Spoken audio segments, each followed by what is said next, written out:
Barrister রুমিন ফারহানা। ত্রয়োদশ জাতীয় সংসদ নির্বাচন সামনে রেখে রোডম্যাপ ঘোষণা করেছে নির্বাচন কমিশন।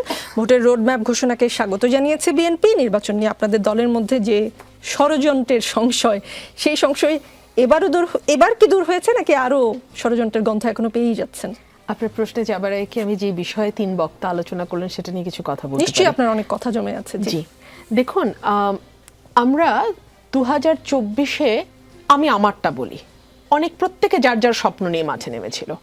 আমি একটা স্বপ্ন নিয়ে মাঠে নেমেছিলাম যে আমি আশা করেছিলাম, আমি যখন 14 থেকে 24 গণতন্ত্রের কথা বলেছি, আমি যখন বাক স্বাধীনতার কথা বলেছি, আমি যখন মানুষে মানুষে বৈষম্য নিরসনের কথা বলেছি, আমি যখন ব্যাপক লুটপাট দুর্নীতির বিরুদ্ধে কথা বলেছি, আমি যখন এমপি মন্ত্রীদের হরিলুট নিয়ে আওয়াজ তুলেছি, আমি যখন একটার পর একটা ভয়াবহতম কারচুপিপূর্ণ নির্বাচনের বিরুদ্ধে কথা বলেছি, আমি যখন সংসদে একটা গৃহপালিত বিরোধী দলের বিরুদ্ধে কথা বলেছি, তখন আমাকে রাজাকার শাবক ধরনের ট্যাগ ডাইরেক্টলি বা ইনডাইরেক্টলি দেওয়া হয়েছে।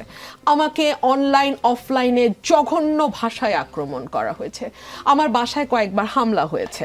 আপনি দেখেছেন যে আমার বিরুদ্ধে 9টি মামলা, তার মধ্যে ডিজিটাল সিকিউরিটি অ্যাক্টের 6টি মামলা এবং খুন, হত্যা, অগ্নিসংযোগ, জাজেস কোয়ার্টারে হামলা ইত্যাদি সংক্রান্ত 3টি মামলা। এগুলো কিন্তু এখনো আছে। আমি এখনো ঠিক জানি না মামলাগুলো কোন অবস্থা আছে, আমি জামিনে আছি, এইটুকু আমি জানি। এগুলো যখন হয়েছে আমার এই কথাগুলো বলবার জন্যে, আমি যখন ক্রমাগত বলে গেছি মুক্তিযুদ্ধের পক্ষের শক্তি বিপক্ষের শক্তি দিয়ে আপনারা যে দেশটাকে ক্রমাগত ভাগ করে চলেছেন, আপনারা কি দেশের অর্ধেক মানুষকে, যদি আমি অর্ধেক ভাগ করি মোটা দাগে, আপনারা কি বঙ্গোপসাগরে ডুবিয়ে ফেলে মেরে ফেলতে চাইছেন? মানে এটা কি একটা দেশ গড়ার মানে কোনো পথ হতে পারে? এই প্রশ্ন আমি ক্রমাগত রেখেছি। সো আমি যখন 24-এ পথে নেমেছিলাম, আমার বিশ্বাস ছিল, আমার স্বপ্ন ছিল রাদার, হ্যাঁ, যে আমরা একটা ঐক্যবদ্ধ বাংলাদেশ দেখতে চেয়েছি। এখন আমি দেখলাম সেন্টার রাইট থেকে ফার রাইট পর্যন্ত যে গ্রুপগুলো ক্রিয়াশীল মাঠে, তাদের নিজেদের মধ্যে বিভৎস রকম হানাহানি, ভাগ এবং একজন রাজনৈতিক কর্মী হিসেবে, ভোকাল রাজনৈতিক কর্মী হিসেবে, আওয়ামী লীগের আমলে আমাকে যেভাবে হেনস্থা করা হতো, এটা যেহেতু নির্দলীয় সরকার, তারা হয়তো আমার বিরুদ্ধে মামলা দিচ্ছে না, এটা যেহেতু নির্দলীয় সরকার, তাদের নিজস্ব কর্মী বাহিনী যেহেতু নাই, তারা সরাসরি আমাকে ফেসবুকে স্লাট শেমিং করছে না। কিন্তু আমার ভাই যে অবলীলায় বললেন, আমি অবাক হয়ে শুনলাম, আমি ফেসবুকে গালি দিয়েছি।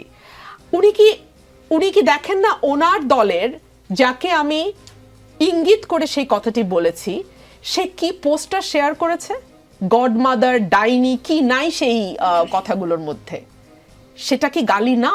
মানে আমার দল বললে সহি, তুমি করলে সেটা খারাপ। এক্স্যাক্টলি এই কালচারটা আওয়ামী লীগ করেছিল, যে আমার দল যাহাই করুক না কেন তাহা মুক্তিযুদ্ধে নামে। মুসলমানরা যেমন বিসমিল্লাহির রহমানির রহিম দিয়ে বিষ খাইলেও বিশ্বাস করে যে না, ঠিক আছে, আমি আল্লাহর নামে খাইছি। অনেক সময় আমরা দেখা যায় যে গত 2 দিনের খাওয়া আছে, ঠিক আছে, খেয়ে ফেললাম, বিসমিল্লাহ বলছি, আপনি সময় আসলে কথা বলবেন, কিন্তু আমরা খেয়ে ফেলি। ঠিক মুক্তিযুদ্ধকে কিন্তু আওয়ামী লীগ তার পলিটিক্যাল বিসমিল্লাহ হিসাবে নিয়েছিল এবং নিয়ে তার সমস্ত অপকর্মকে জায়েজ করার চেষ্টা করেছে। নতুন বাংলাদেশে আমার স্বপ্ন ছিল, আমি একজন নাগরিক হিসেবে, একজন রাজনৈতিক ছিলেন না, জেডাই খান পান্না, তিনি সুপ্রিম কোর্টে বসে বসে তার মোবাইলে ভিডিও দেখছিলেন ভাঙচুর কেমন করে হয়। সো কার ডাকে আমরা সমবেত হচ্ছে মানুষজন, সেটাও একটা দেখার বিষয়। 1, 2 হচ্ছে যারা ওখানে গিয়েছিলেন তারা কি সত্যি কোনো নিউজ হতে পারতেন বলে আপনি বিশ্বাস করেন? কিন্তু তাদেরকে যখন আপনি মব দিলেন, মববাজি করে, তাদেরকে জঘন্য ভাষায় গালাগালি করে, এখন সেটা একটা ন্যাশনাল মিডিয়ার হেডলাইন হয়ে গেল এবং তাদেরকে মানুষ ভুলেই গেছিল। তাদেরকে আবার নতুন করে আমরা, লতিফ সিদ্দিকী যে বেঁচে আছে এটাই আমরা অনেকে জানতাম না, মানে ভুলে গেছিলাম, ভাবছিলাম হয়তো মারাই গেছেন উনি, কিন্তু উনি আসলে বেঁচে আছেন। এবং ওনাকে একটা গোষ্ঠীর কাছে ওনাকে হিরো করে ফিরিয়ে আনা হলো। কিন্তু যদি ধরেন আপনি একদম চুপচাপ থাকতেন, কি হতো? কেউ জানতেই পারতো না। আমার ভাই গালিব যে কথাটা বলেছেন, আওয়ামী লীগ এদের মধ্যে দিয়ে ফিরে আসতে পারে না, গালিব হয়তো বলেনি, এটা হাদি হয়তো বলেছেন, বা দুজনের একজন বলেছেন, হ্যাঁ, যে ওরা ফিরে আসতে পারে। হ্যাঁ, এই ভয়টা ডেফিনেটলি থাকবে যে ওরা ফিরে আসতে পারে। কিন্তু নিকোল, আমি আপনাকে বলি, যদি আওয়ামী লীগ ফিরে আসে, সেটা ফিরে আসবে আমাদের ব্যর্থতার জন্য। যদি আওয়ামী লীগ ফিরে আসবে আমরা ঐক্যবদ্ধ হতে পারি নাই, পরস্পরের মাংস খুবলে খাবার চেষ্টা করেছি, সেটা মুখের ভাষা দিয়ে হোক আর সেটা মব তৈরি করে হোক, সেভাবেই আওয়ামী লীগ ফিরে আসবে। আপনি দেখেন এই যে জুলাই অগস্টের পর খুঁজে খুঁজে খুঁজে 7 জন বীরশ্রেষ্ঠর ভাস্কর ভাঙা হলো, তাতে কি হলো? হাসিনা আবারও প্রমাণ করার বা বলার সুযোগ পেল, প্রমাণ করা তো এটা ইতিহাসের ব্যাপার, বলার সুযোগ পেল যে মুক্তিযুদ্ধ একমাত্র আওয়ামী লীগের হাতেই নিরাপদ।